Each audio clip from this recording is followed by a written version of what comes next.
So this morning we're out at Jay Howard Driver Development in Westfield, Indiana. Sitting here with Jay, going to have a little chat about his thoughts and feelings on the upcoming 2020 season.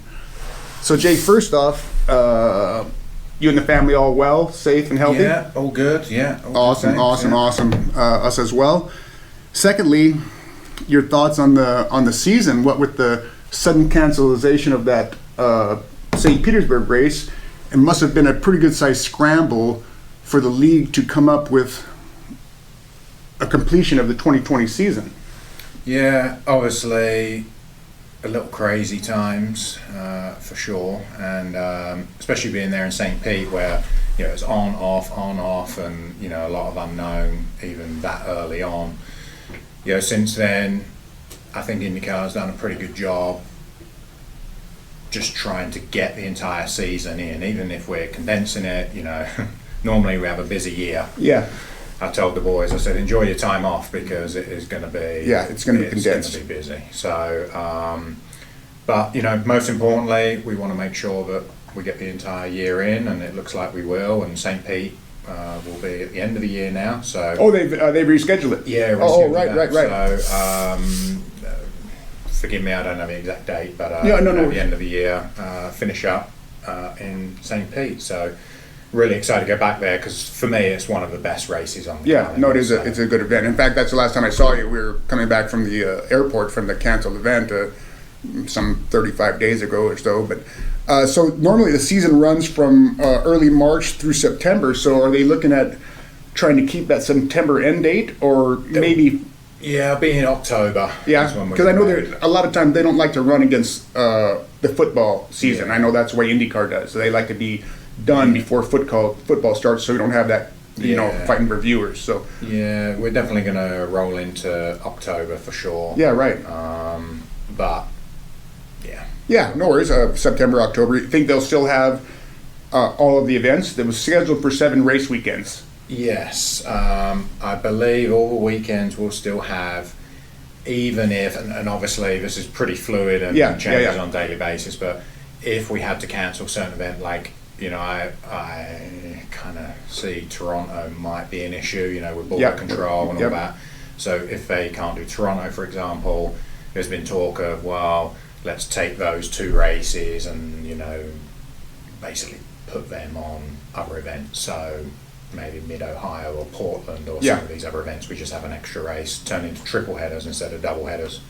So, we just want to make sure we get the full championship in. Not looking forward to back-to-back weekends and long hours, but that was one of the draws for me initially, was the way the season was, 7 events spread out over the course of 7 months or something. It was no back-to-backs or all that, but we'll deal with that when it comes up. So, and lastly, the cancellation of the racing season has brought Iracing to the whole esports. Exactly. It's and I know you have a simulator back there, and I'm just curious if you've given it any thoughts to throwing your hat in the iRacing foray. I thought about it a little bit. I suck on sim, to be honest.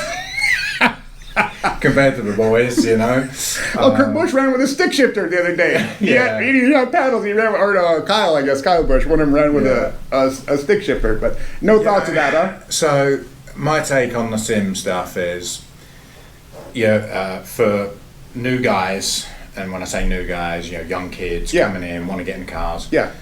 Start just learning the basics, fundamentals of race car. Getting used to the different view from being in a cockpit to maybe like a go-kart, which is where most of the kids come from. Really good tool to learn tracks. So you're going to St. Pete. For sure, for learn tracks. You can't go test at St. Pete because the track is built just for that event. So do that.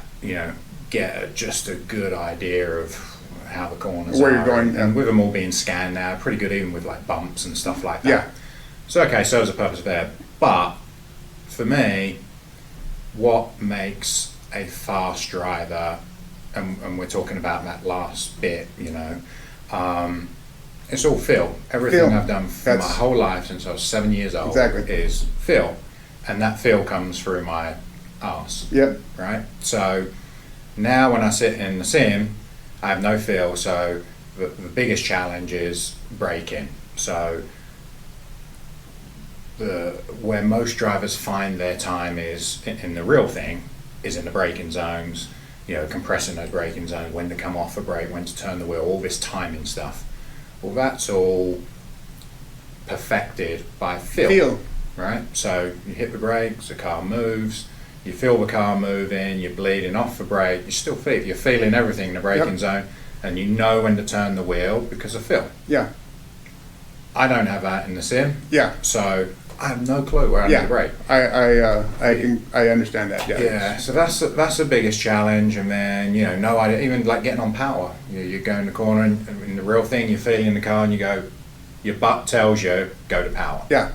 You don't get that feeling. So, yeah, exactly. And the biggest thing outside of that is, when you're coming into a braking zone, I personally work off a depth perception. So I'm coming to braking zone, I'm looking for a corner where I'm going, okay, I'm close enough, right, I'm at the right point, now I hit the brakes. When I look at the sim, I'm going, where's the corner, where is it? Oh, there it is. And you don't really have that depth. Yeah, you don't have the depth. Exactly. So I have no clue where to brake, and so it would take a lot of time, a lot of practice just to get good. Yeah. And I don't want to do something just to... Yeah, exactly. Just to go out and wait around. Yeah. I know that's what several of the guys spoke about was the feel. It was hard to know when the front was going to give up. Mm-hmm. You couldn't feel it, and a lot of turning issues, right? Yeah.